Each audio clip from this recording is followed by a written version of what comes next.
नमस्कार दर्शकों, planet 9 astro के इस एपिसोड में आपका बहुत स्वागत है। मैं हूं मेघना शर्मा। मेरे साथ आज उपस्थित हैं जाने माने ज्योतिषाचार्य श्री विद्यानंद वाचस्पति जी। नमस्कार पंडित जी। नमस्कार मेघना जी, आपके दर्शकों को भी नमस्कार।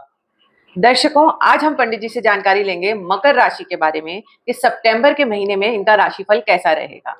तो सर्वप्रथम पंडित जी, आप हमारे दर्शकों को जानकारी दें कि मकर राशि वालों का ग्रह गोचर कैसा है। मकर राशि वालों के लिए द्वितीय भाव के कुंभ राशि में राहु की स्थिति है और तृतीय भाव के मीन राशि में शनि की स्थिति है। छठे भाव के मिथुन राशि में गुरु की स्थिति है और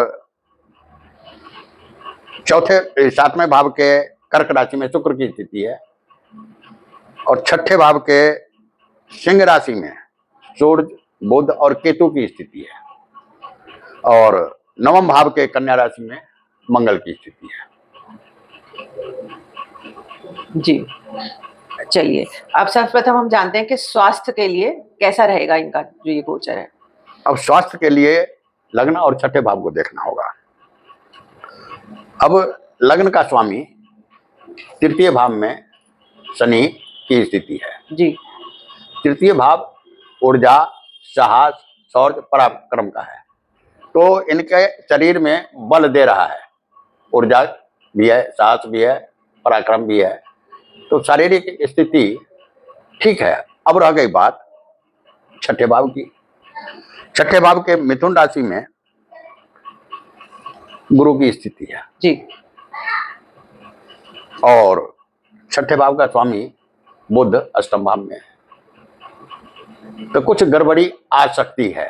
गुरु की स्थिति है, गुरु की स्थिति से और बुध के अष्टम भाव में जाने से दो प्रकार के रोगों की स्थिति बन सकती है। एक तो लीवर की खराबी आ सकती है और दूसरा चर्म रोग। अच्छा। अष्टम भाव डॉक्टरों का भाव है। जी जी। षष्ठे जब डॉक्टर के घर में चला गया, छठा भाव तो रोग लेके गया तो स्वास्थ्य तो खराब करेगा। अब खान पान ठीक रखें जी, साफ सफाई रखें जी।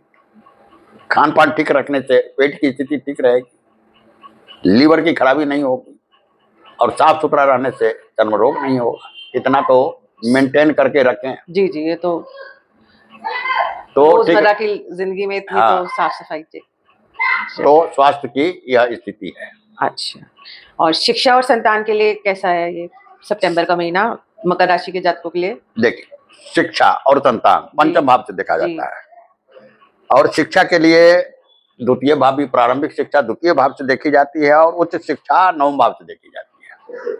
तो द्वितीय भाव में राहु की स्थिति है और राहु की स्थिति है कुंभ राशि में और कुंभ राशि का स्वामी तृतीय भाव में राहु से द्वितीय है। तो हालांकि राहु भ्रम की स्थिति पैदा करता है, कुछ व्यवधान तो उत्पन्न करेगा। पंचम भाव शुक्र का है जो केंद्र में है, सप्तम भाव में है जी जी, तो कुछ व्यवधान तो उत्पन्न करेगा, राहु भ्रम की स्थिति उत्पन्न करेगा। फिर भी शिक्षा ग्रहण कर लेंगे, कारण कि छठे भाव से नवम दृष्टि द्वितीय भाव पर है। अच्छा। तो उस भ्रम की स्थिति को तोड़कर शिक्षा ग्रहण करने में सहायता करेंगे। अच्छा, मतलब शिक्षा के लिए ठीक है। ठीक है जी।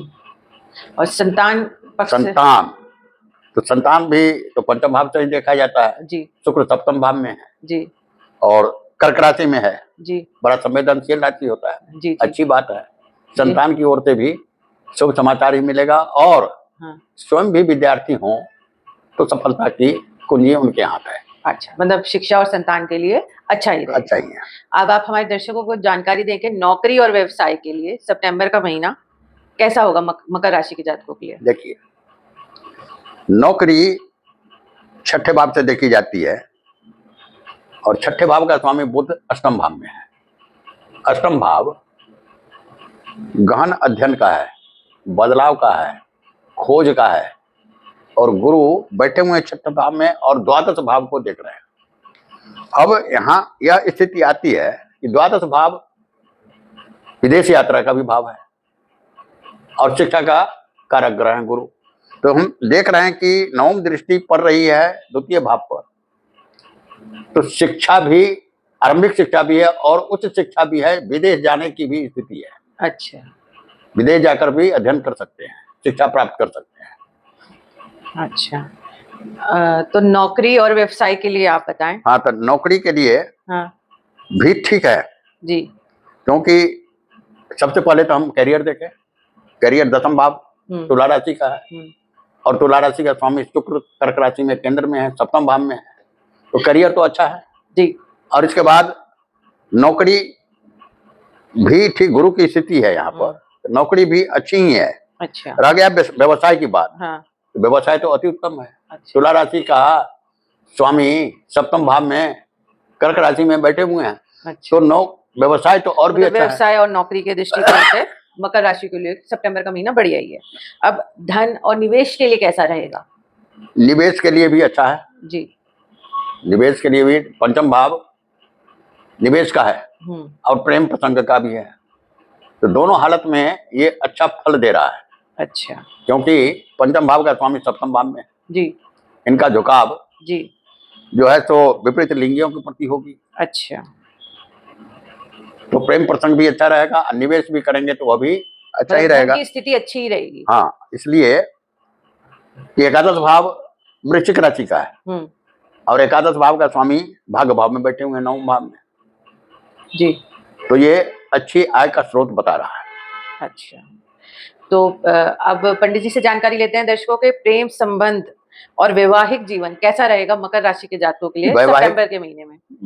प्रेम संबंध तो बतला दिया, वो भी अच्छा ही रहेगा। अब वैवाहिक जीवन, शुक्र 7वां भाव का कारक ग्रह भी होते हैं जी जी और कर्क राशि में है जी, तो वैवाहिक जीवन तो अच्छा रहेगा। लेकिन यहाँ भी शुक्र कारक ग्रह है 7वां भाव के और चंद्रमा की राशि में है, चंद्रमा संचार करता है, यहाँ भी आचरण पर ध्यान देना होगा।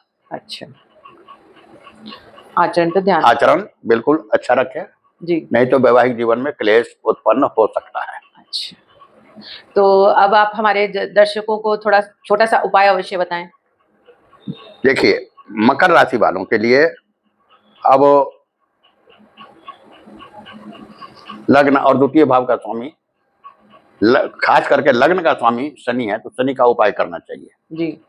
शनि चालीसा का पाठ करना चाहिए जी, हनुमान चालीसा का पाठ करना चाहिए, इतना ही से अच्छा रहेगा। अच्छा, दर्शकों, जैसे कि हमने पंडित जी से जानकारी ली कि मकर राशि के जातकों के लिए सितंबर का महीना स्वास्थ्य, धन, वैवाहिक जीवन आदि की दृष्टि से कैसा रहेगा और पंडित जी ने एक सरल सा उपाय भी बताया, तो उसका आप अवश्य ध्यान रखें।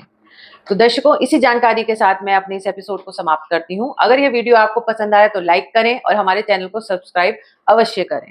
नीचे दिए गए नंबर पर आप संपर्क करके अपनी जन्म कुंडली का विश्लेषण पंडित जी द्वारा करवा सकते हैं। धन्यवाद। नमस्कार। नमस्कार।